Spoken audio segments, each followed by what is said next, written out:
Hello to the world of YouTube and hello to everybody here in the room. My name is Whitney or Whit. I have been a GMAT and GRE instructor with Manhattan Prep. Oh heaven, since 2010. So for a really long time. I love these prep hours because they give us a chance to cover topics in a lot more depth than we will typically be able to do in one of our courses. And it just gives us a chance to get to meet with more people. So welcome. We are going to get started. Tonight's or late afternoon, depending on where you are, lesson is going to be all about statistics. The questions will be coming from our GRE 5-pound book of practice problems. And so you can find all of those there. But I wanted to start with a little bit of a pop quiz. Okay, so we're going to take a few minutes for this pop quiz. It is a quiz of some stat fundamentals. So that's what we're really going to focus on. We're not going to be looking at like interquartile range and the occasional like normal distribution.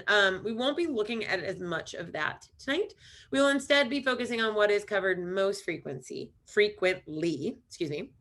which is average, median, or so average or mean, whichever you want to call it, median, range. We might chat about mode, and then we'll talk just about like the logic of standard deviation. So we'll get started with a wee bit of a quiz. I'm going to give you, this is kind of like a know it or you don't little quiz. So I'm going to give you 5 minutes. Let's 5 minutes.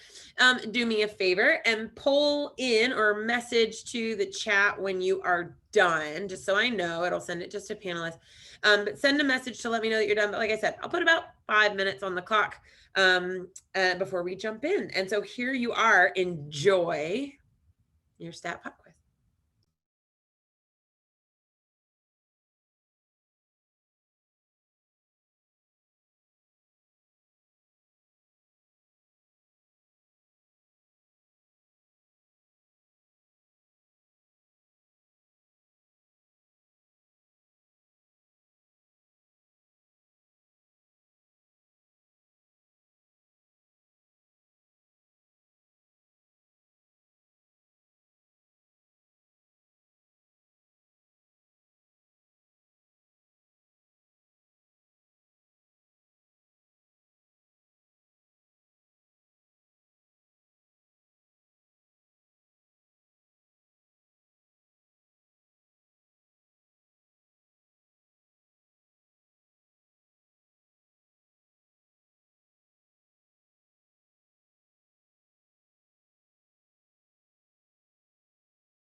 Cool. And for those of you that are finishing up, feel free to like throw your answers in the chat window just so I can get a sense.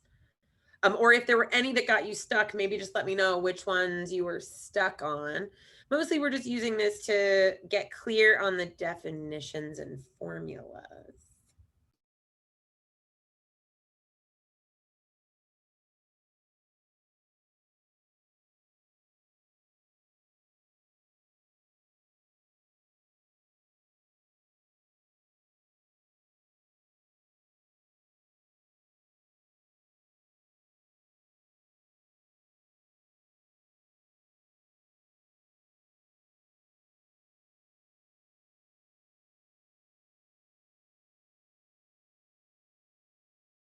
Awesome. All right, so let's jump in, talk about these. If you're still working, that's totally okay. What I wanted to make sure of is that we're comfortable with what I would call the like fundamental formulas of statistics. And so the number one that we need is the formula for average. And the average is the sum of all of our terms divided by the number of terms. And so in this case, if we add these all up, it's 20 divided by 5, because there are 5 terms, which means the average is 4. Or did I do that math wrong? 8, 9, 20 divided by 5? Yeah. If I messed up that math, somebody send me the text. I like to screw up simple math sometimes. All right, so for the next one, what is the median? We have to put them in order. So the median is the middle of an ordered list. It is the correct chat. You're not seeing anybody else's because it's only sending to me at the moment. I'm gonna switch it up here in a second where we can type to each other, but for right now, it's just coming to me. All right, so the median is a middle of an ordered list. So I have to rearrange these. So I'll put 1, and then 1, and then 3, and then 4, and then 11. The physical middle is 3.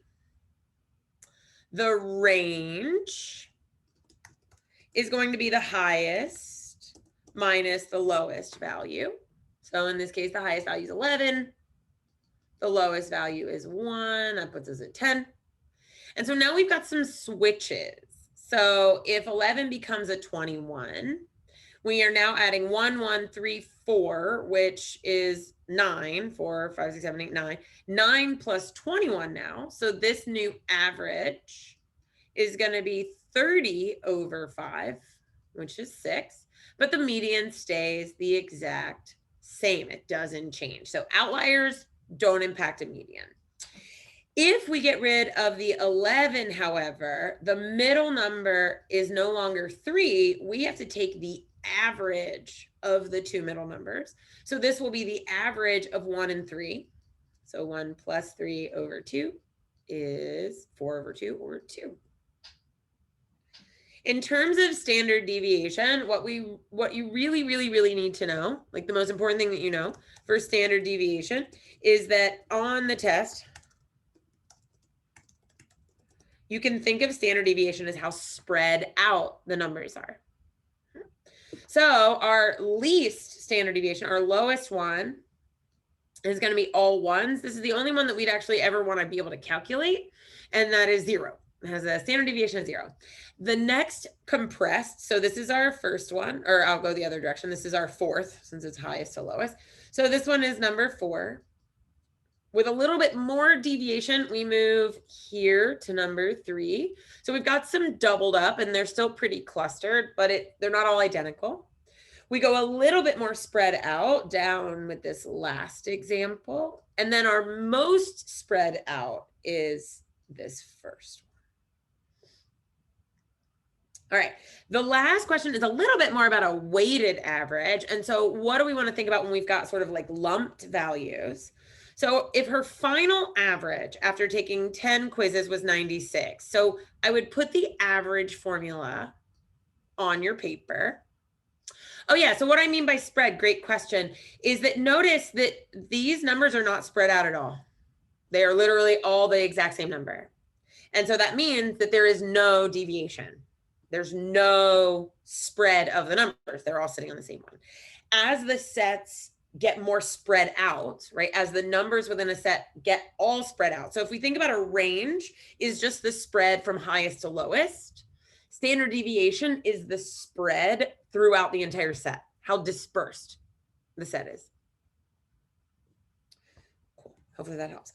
For the last one, we're going to use this average formula. We're going to plug in. So we know the average after 96 or after 10 quizzes was a 96.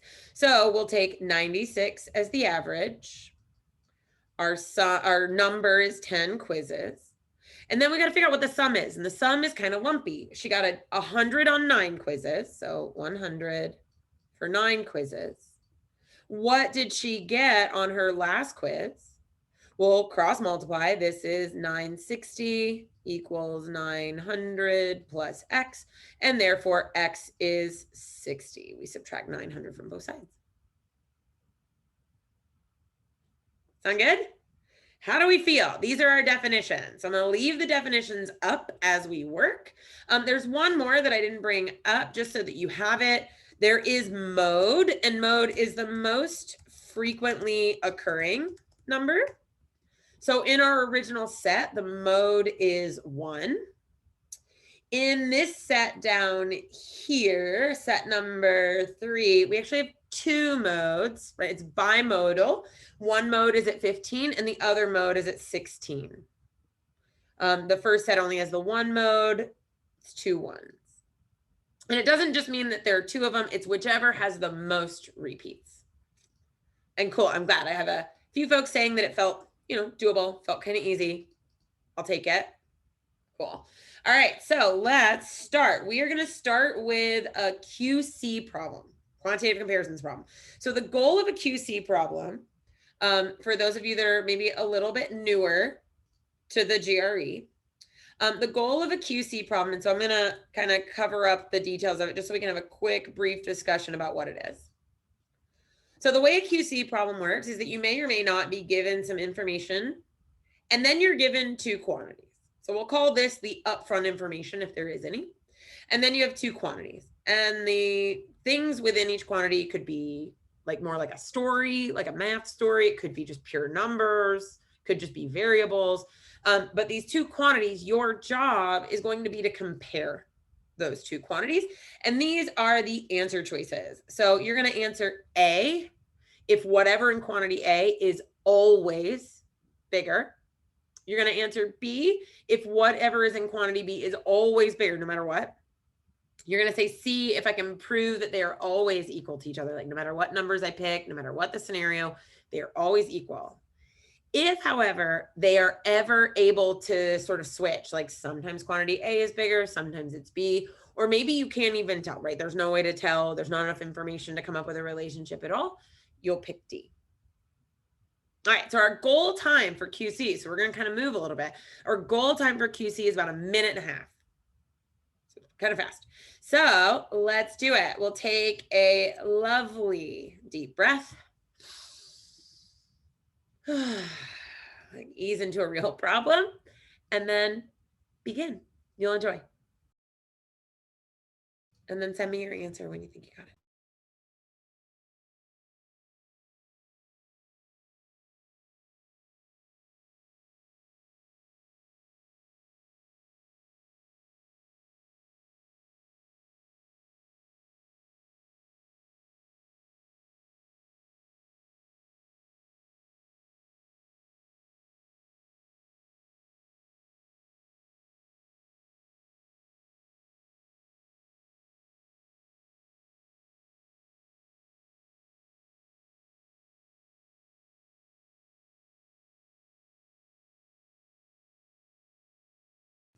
I'll throw a little warning out there. Often with QC, the faster we move, the more likely we make a mistake.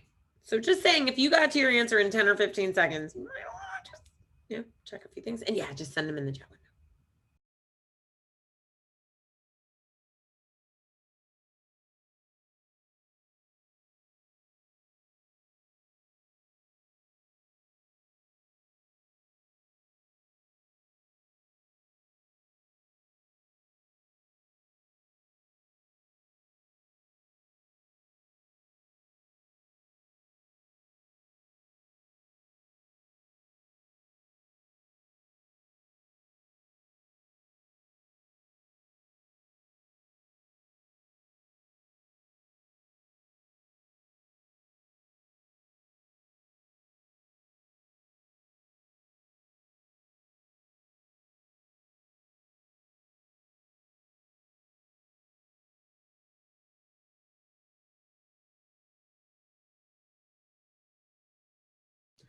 All right. All right. All right.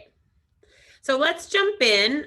We've already talked about the formula for average. And so let's just sort of check our steps.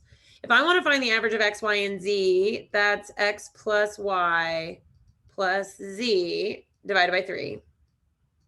And if I want to find the average of 2X plus 2Y plus Z, that's 2X plus 2Y plus 2Z over 3. Now we have some upfront information. Normally I would work with that first, but for a moment, we're just going to kind of hold that at bay. What I'd like to do is take a moment to sort of throw out there a really powerful technique in the world of QC, which is compare, don't compute. And we have quite a few YouTube videos on the same free prep hour channel that cover the idea of like QC advanced strategies. And so one of those QC advanced strategies of comparison is where we start to notice the same thing on both sides that we could maybe ignore. So common information. So for example, in this case, both quantity A and B are being divided by this number 3, which means like whatever X plus Y plus Z is, it's going to be divided by 3, but so is 2X plus 2Y plus 2Z. So it turns out in this case, and yeah, you absolutely can use scratch paper. It turns out in this case that like we don't really care about the division by 3. Right? There's like nothing negative. It's not switching signs around. It's not an unknown. It's just the number 3. So I'm going to just knock these 3's out from both sides. All right. So up next, again, X plus Y plus Z. It can be really nice to try to simplify within a quantity. And the fact that all 3 of these terms have a 2 in them, I'm going to factor that out just so that I can maybe compare a little more easily. So what I'm really doing here is I'm comparing the sum of 3 numbers with double the sum of those 3 numbers, which my gut reaction is going to be like, oh yeah, doubling a number always makes it bigger. But is that true? Does doubling a number always make it bigger? And so let me give y'all chat back, come back to full attendees. Does it always make it bigger? No, it doesn't always make it bigger when, so numbers between 0 and 1, doubling a number would still make one of those bigger. Okay, so for example, 1/4 versus 2 times 1/4, which is 2/4 or 1/2. So fractions would still be fine here, but many of you are starting to point out, not if it's negative. If I take a negative thing and I double it, I make it more negative. So I want to think to myself, okay, quantity B is more whatever X, Y, and Z is. If X, Y, and Z is X plus Y plus Z is positive, then B is going to be more positive. If X plus Y plus Z is negative, then B is actually going to be more negative. And so this is where your upfront information comes in. One of the GRE's favorite things to do is layer information. So another really great free prep hour is one on number properties. And this idea of positives, negatives, evens, and odds. I think we talked a little bit in that one about know the code. But in this case, the code of inequality relative to 0 is screaming positives and negatives. So if the product of 3 numbers is positive, it could be that all 3 of them are positive. All right, totally. It could be that X, Y, and Z are all positive numbers. And in that case, if X, Y, and Z are all greater than 0, then quantity B is going to be bigger. Is it possible for the product of 3 numbers to be positive, but their sum be negative? How would that happen? How would we get that to happen? Yeah, nice. So I could have 2 negatives and 1 positive. And so if I had a negative, and a positive, these 2 negatives would cancel each other out. And so it is entirely possible that the sum of X plus Y plus Z is negative, because I could have 2 really big negative numbers in my mix of X, Y, and Z. And so if X, Y, Z are negative, then that actually means that quantity A would be bigger. I get two different answers. That means I am forced to choose D. Okay, so we do need the formula, right? I need to understand how to calculate an average, but in pretty true GRE fashion, that's almost never enough, sadly enough. Almost never enough. All right, let's try another. It's another QC. Oh, actually, no. We'll stay in that same kind of. No, we'll stick with QC. So we'll try another QC now that we just did one. Right? Yeah. So a great question. Somebody said, doesn't it say that X times Y times Z is greater than 0? Yeah, it says the product is greater than 0. The product greater than 0 doesn't mean the sum is greater than 0. Because X and Y could both be negative numbers, for example. And so when you multiply them together, that becomes positive. But when you couldn't have all negative numbers. Yeah. Because if they were all negative, think about what would happen if they were all negative. So if I had a negative number times a negative number times a negative number, these two negatives would become positive, but then this positive times negative would be negative. Yeah. And if you forget about negative, we have a really awesome mnemonic that you can use, and it's called ZONF.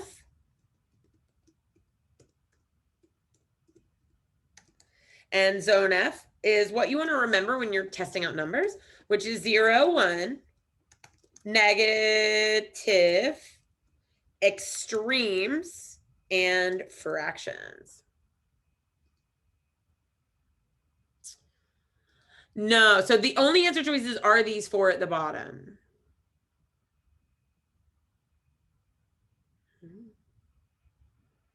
There'll always be these ones at the bottom. So in this case, what we're looking for is either, is it for every set of numbers X, Y, and Z I pick, is A always bigger? Or for every set of numbers I pick, like X, Y, and Z, is B always bigger? If for every set of numbers I pick, are they equal? Then the answer is C. Or if the answer changes depending on which numbers I pick, like sometimes A is bigger, sometimes B is bigger, sometimes they're equal, whatever, I just have to show two different relationships. So I could show that in one case, quantity A is bigger, and in another case, they're equal. Or I could show that in one case, quantity B is equal or is greater, and then quantity A is greater. Correct. So GRE has about 6 to 8 questions in each panel. So a total of 12 to 16 questions across the test that are what's called QC, quantitative comparison. The rest of them are a mix of like what we would call multiple choice, and then like fill in the blank or choose all that apply. And we'll see some of both of those tonight as well. But while we've got QC on the brain and this idea of zone F, let's try one more.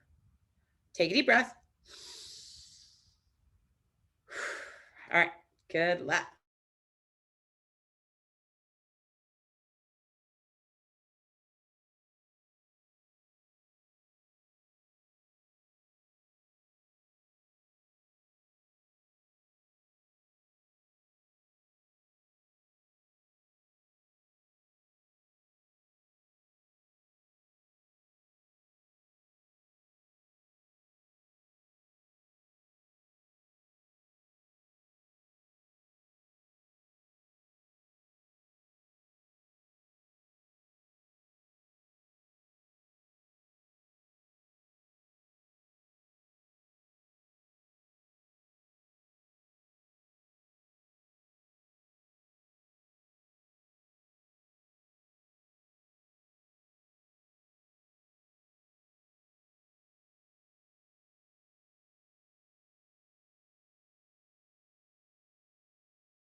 All right, so getting some answers in. If you have not submitted one, please do. All right, so answers coming in. Nice. All right, so one of the items in our QC checklist is the idea of extremes. Now, our first reaction is often going to be to assume that a number is an integer, but we want to remember that numbers don't have to be integers. And when we start to think about non-integers, we want to think about numbers out at the edges of this range. All right, so we've got the median of these numbers, 101, 102, 103, and 104, and then we're going to stick n in there. If I let n equal 103, so let's say n is equal to 103, then my numbers are 101, 102, 103, 103, and then 104, making this my median and making the two quantities equal. So just as a kind of thought around guessing, at this moment that I've shown that they could be equal, I know that the answer can't be A or B. Because if I can show that they're equal, in at least this case, they can't, quantity A can't always be greater or quantity B can't always be greater. So at this moment, I'm down to C or D. It's going to be one of these two.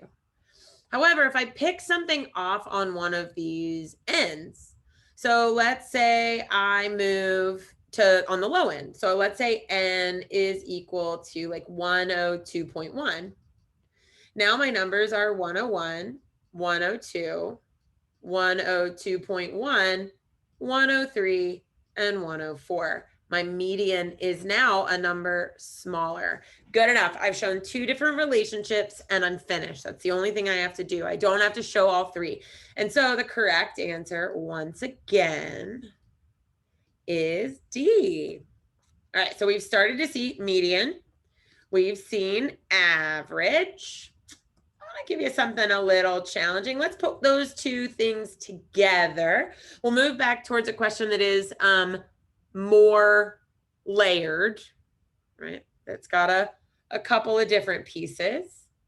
All right, so here we go. Give this one a go.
All right, so for our standard multiple choice, we're targeting about 2 minutes. It doesn't have to be precise, but about 2 minutes.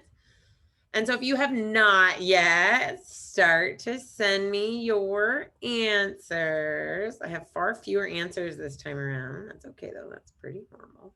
This one's definitely a step up in difficulty. Definitely a step up.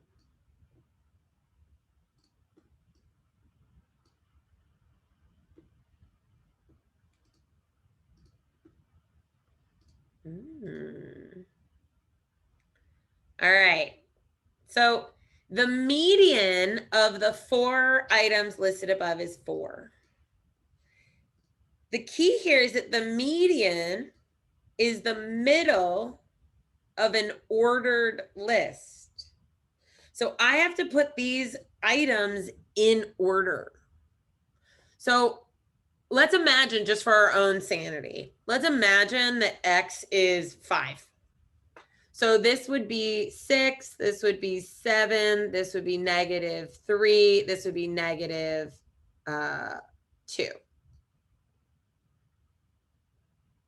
Oh, sorry, this would be +2. There we go, +2. So to do them in order, the smallest is going to be whatever I subtract 8 from. So 8 minus, or X minus 8 is the smallest. Then the next smallest one would be X minus 3. And then X plus 1.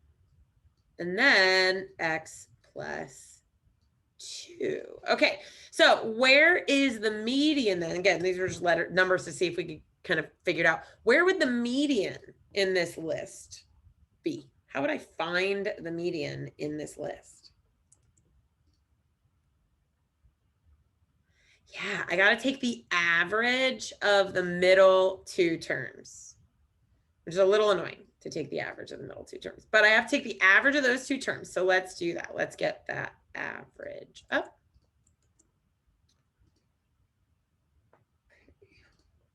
There we go. So the average of these 2 is going to be to add them up and divide by 2, since it's 2 terms. So X minus 3 plus X plus 1 divided by 2. So X plus X is 2X. Minus 3 plus 1 is -2 divided by 2 is equal to 4. So 2X minus 2 is 8. 2X is 10. So X is 5, which means I'm going to figure out what all these numbers are. So this is 6. This is 7. This is -3. This is +2. If I add these numbers up, 6 and 7 is 13, minus 3 is 10, plus 2 is 12. 12 divided by 4 is 3. So many steps. Right. Oh my gosh, so many pieces. So I had to now deal with a layering. I had to understand variables. I had to understand median. I had to understand average. Right? I had to understand multiple layers to get it right, which is what made this question that much harder. So the more layers we have to do, the bigger pain the question. Okay. All right. So then let's try again. Let's switch it up. This time. No. So I plugged in a number for X originally, and weirdly enough, I had forgotten that X actually equals 5. That was by accident almost. I plugged in a number originally. X is like, you could plug in X is 0 or X is 10, just so I could get a sense of which one of these is bigger. And I didn't. The median is 4. So I set the median was going to be the average of just these 2 terms. And so the median, which is the average of these 2 terms, is 4. Great question. Yeah, great question.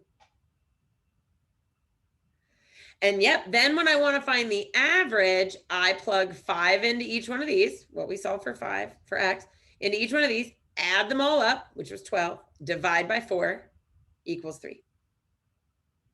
Yep. So this part in the middle, right? The median is the middle of an ordered list. And if it's an even list, then you're going to take the average of the two middle terms, which is this piece right here. So the median is equal to the average of the two middle terms, which is then equal to 4 because the question tells us that median is equal to 4.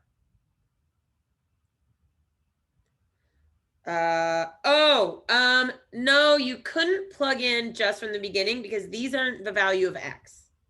These are the average of the four numbers. So that would make it a lot harder for you to figure out. But you could have like solved for the average and then plugged each and every one of these in and back out X and then back out the median, but that would take a really long time. If they had asked like, what is X, then for sure. Could you? You could. Another way to do that, so I've got a message in the background that's like, you could just skip all the algebra. Kind of. You're still going to need to find the algebra to get the average. Right? You'll still need the algebra to get the average. Or the computation to get the average. You can't skip the computation of the average. The one other way you could do this is to draw it on a number line. Where if we were to imagine like, okay, let's just say this is X, right? Like just so we can have it in mind. This number is going to be X plus 1. This would be X plus 2. So again, this is just like our little imaginary X, right? So then if I go minus 1, minus 2, this is X minus 3. Minus 4, minus 5, minus 6, minus 7. Here's where X minus 8 would land. I can now look for the median by counting inwards. So I'll come like 1, 2, 3, 4 spaces that way, and then I'll check this way. 1, 2, 3, 4. So 5 in each way. This is going to be the median. So if I find I lied. That's going to be the average. The average is going to be, no, I was right. So the average would be kind of this weighted middle piece. But if I want the median, I'm looking for the space between these two people. So if I come in between them, halfway between them, that is 4. And now I can go back through and count all the rest of them, if that's what you mean. Yeah, so a really good point about like, oh gosh, I freeze. Here's the best thing to do is you're not supposed to know what to do right away. Like that's not really the point of GRE because most problems are going to look different from what you've studied. Right? They'll like have different shapes and numbers to them, but they will have clues. And so this uses the word median and it uses the word average. And so the very first thing that I would do is write down, what is the formula for average? What is the formula for median? Okay, what do you know about these things? How would you calculate the median? So rather than, I don't know what to do right away, what if you changed the perspective to be, I'm not supposed to know what to do right away. I'm just kind of curious. What are the clues? Because that's how those of us who are kind of professional test takers, that's how we operate. As much as I wish, I'm not psychic. So I can't immediately know what to do. I have to process the problem. I have to like read it. I have to look for clues. Yeah. So QC, we're looking at about a minute 15, minute 30. For multiple choice, we're looking at for standard timing about 2 minutes. For sure. Okay, so let's look at a few other ones. Let's try. Yeah, here we go. Let's try this one. Another little bit of a layer. Back to our QC again.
And correct, there cannot be a negative height. We're not allowed to have negative heights.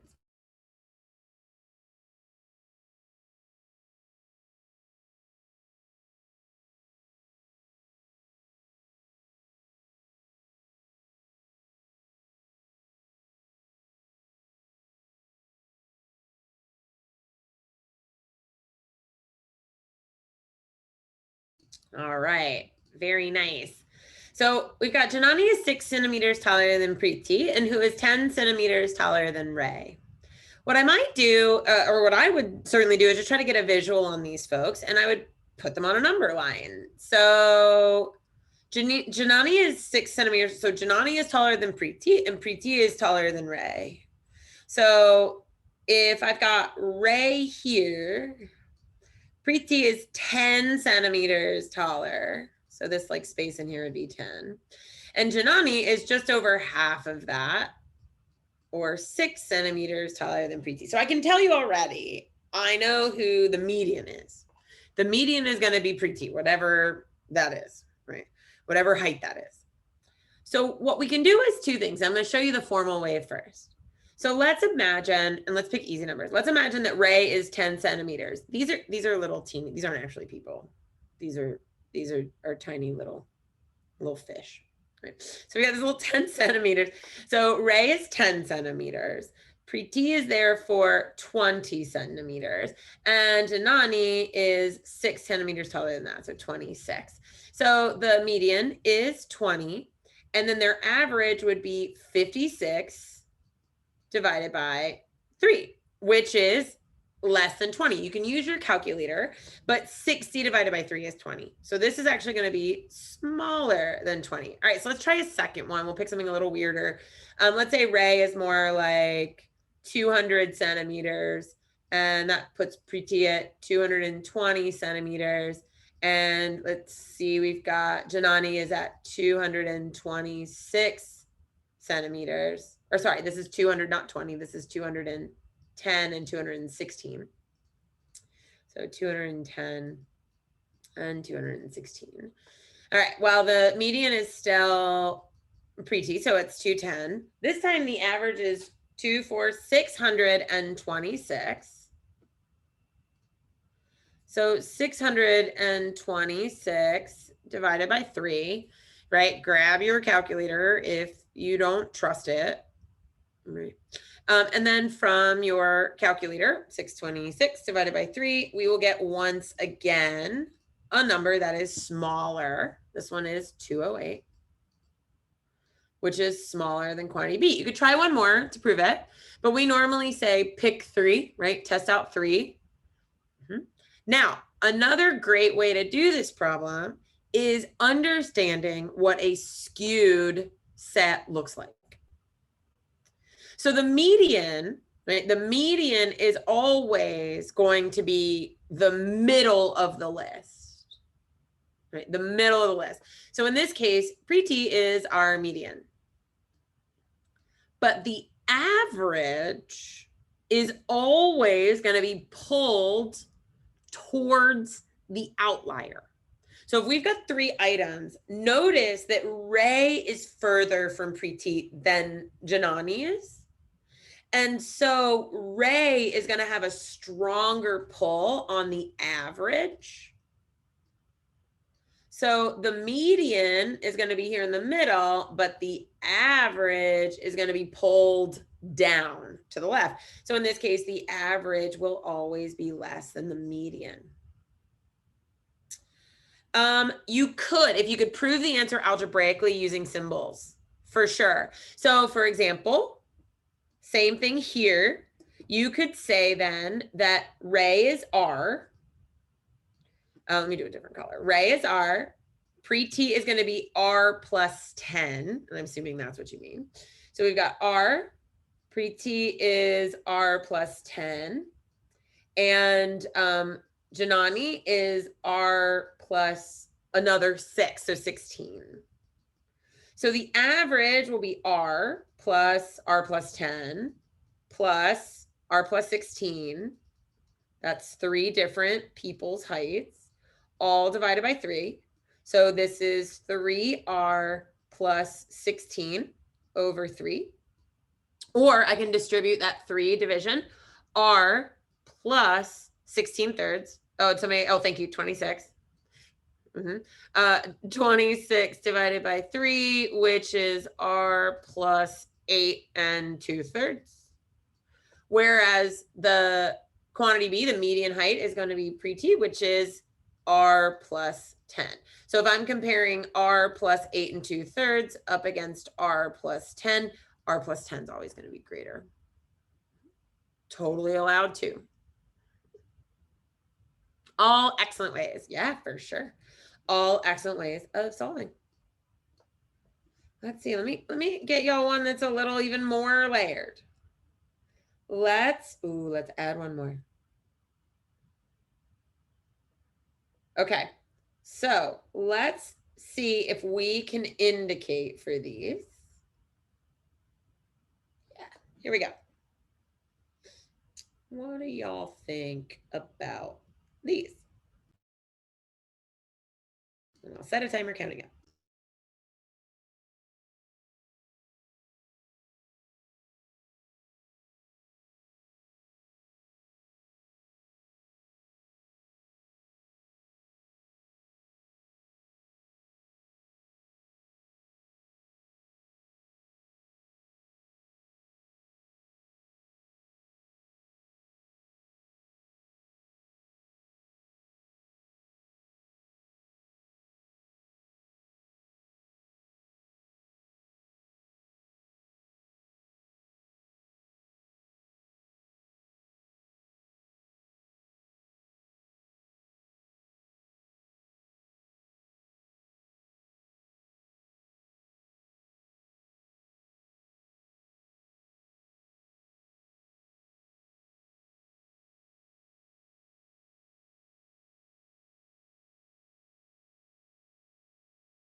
All right, nice. Okay, so there's kind of a little bit of a spectrum I like to look at when it comes to mean, median, standard deviation, and range. And so I sort of look at them in quadrants.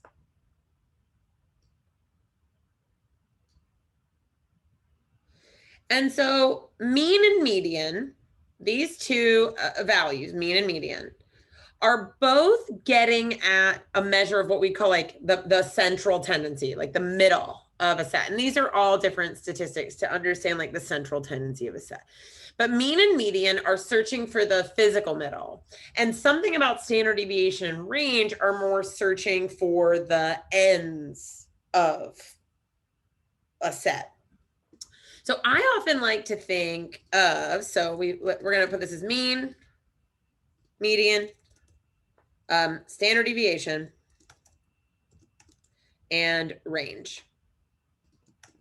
So I find this really fascinating, okay? So mean and median, both because they care about the middle, they also both care about the actual numbers. Like what the actual numbers are matters. So the mean and median care about what the real values are. So the fact that the values in set B are bigger than the values in set A. Standard deviation and range do not care about the actual numbers.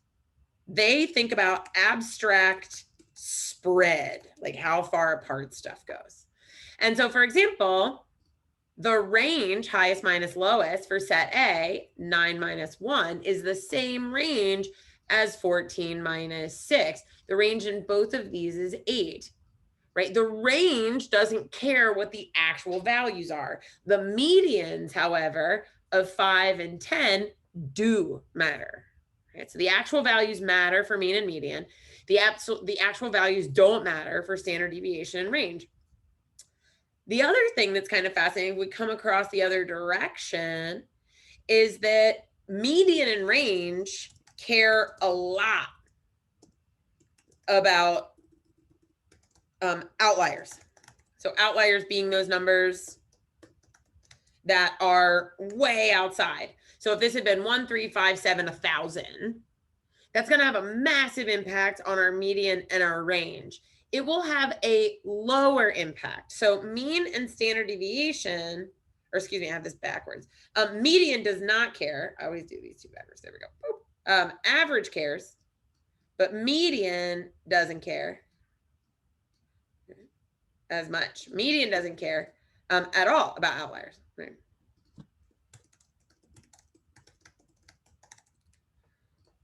So standard deviation cares some, but not nearly as much as, say, the range would. The range is going to be crazily impacted by an outlier.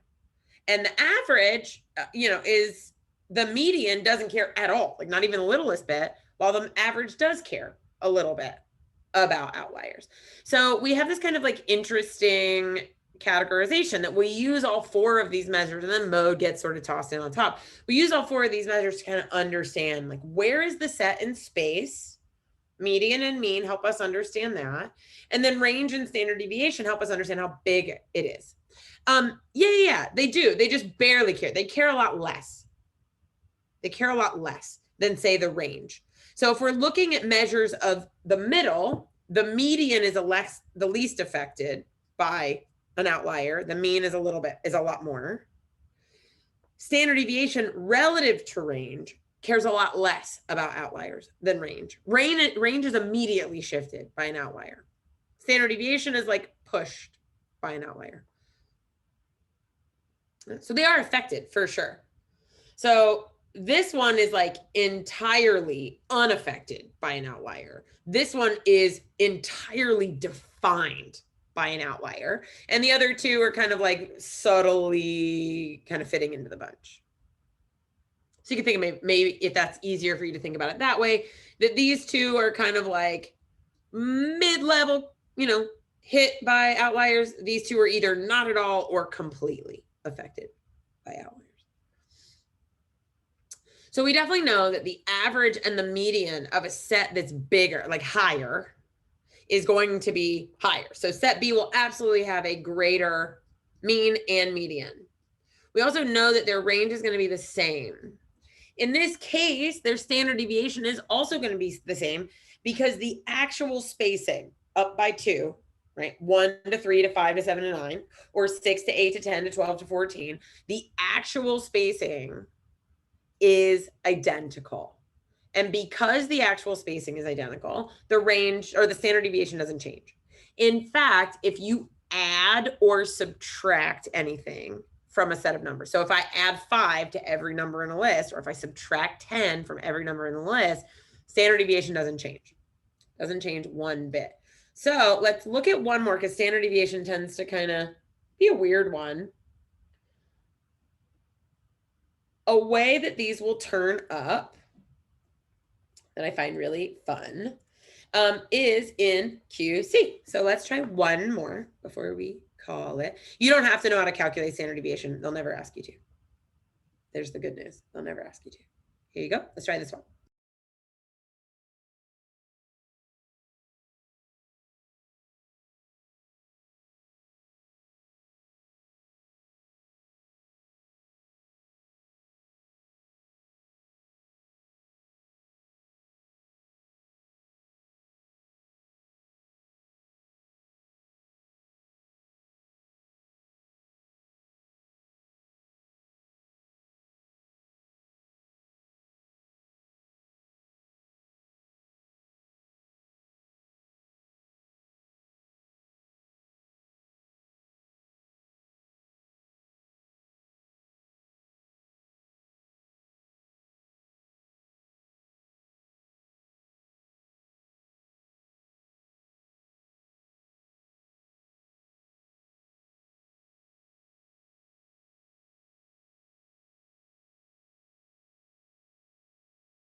All right, lots of answers coming in. When in doubt with like theoretical concepts, consider numbers. Now, I do not want to pick 30 different numbers because that's crazy. That sounds awful.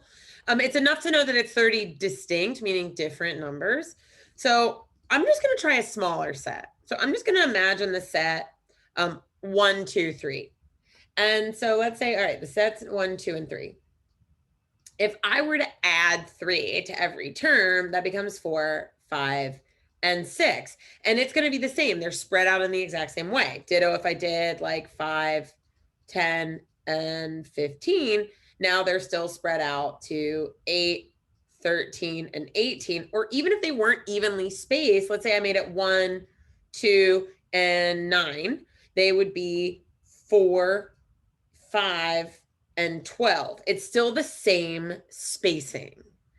And so there is no change in the standard deviation when I add or subtract. But what happens when I multiply or divide? So same sets, this set would become 3, 6, 9. Hold on. My original set was 1, 2, 3. My new set is 3, 6, 9. It just got more spread out. Okay, 5, 10, 15 would become 15, 30, and 45. Holy cow. Yeah, way more spread out. Yeah, we can totally assume fractions are in the mix if it says distinct numbers, for sure. And if we wanted to try that, let me toss one in here, right? Let's say we have a half. Let's go with a quarter, a third, and a half. So they're not like evenly spaced. So then this one would become 3/4. So this one would just be 3 1/4, 3 1/3, 3 1/2. So again, doesn't change. This would be 3/4, 1, and 1.5. Notice how close a quarter to 1/2 is this little tiny window. My new transformed goes from 3/4 all the way up to 1 1/2. Much bigger range. So in all of these, it's a value bigger than 0, which means quantity B is always bigger. You could absolutely include negatives. Absolutely include negatives. And you could include a mix of them. So for example, let's pick a different set. What if I picked this set -2, 0, and 5 or something like that? So if I add 3, it becomes 1, 3, and 8. Same spread. 8 minus 1 is 7. 5 minus 6 is definitely the same spread.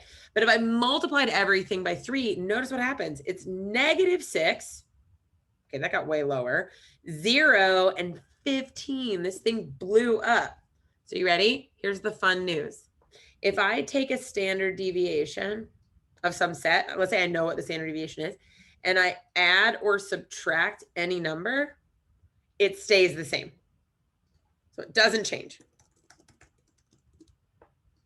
If, however, I take the standard deviation and I, let's say, multiply it by 3, I triple the standard deviation.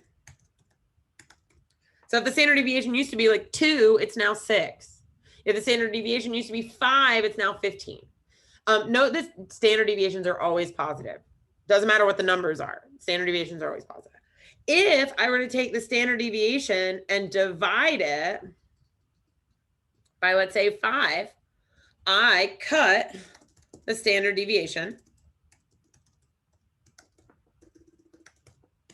by, like I divide it by a fifth, right? Like I cut the standard deviation by a factor of 5.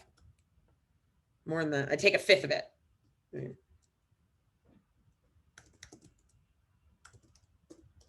probably the better way to put it.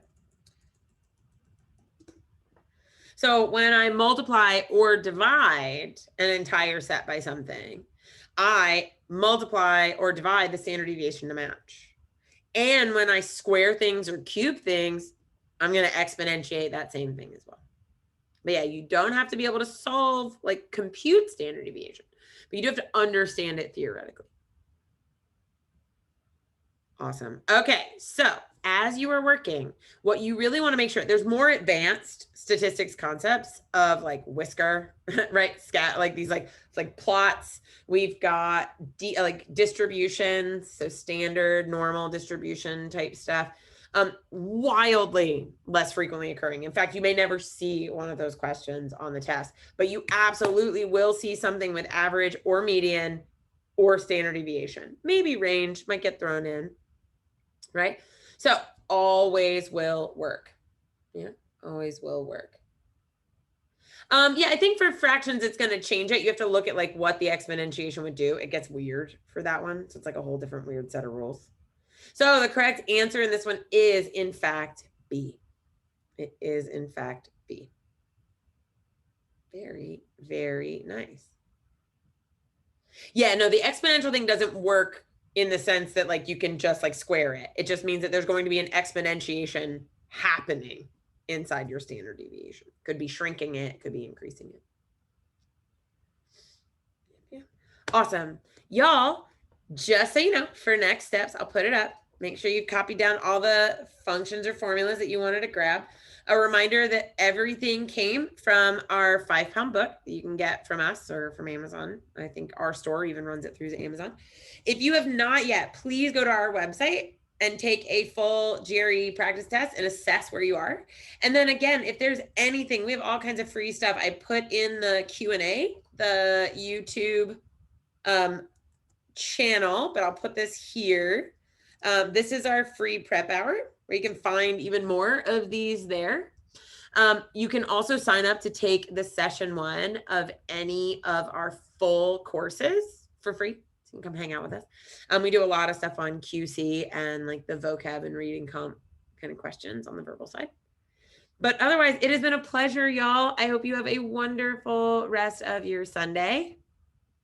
If you're here with me on the East Coast, enjoy the heat wave that we're having for the next few days. And otherwise, it's been a pleasure, y'all. Have a great rest of your evening.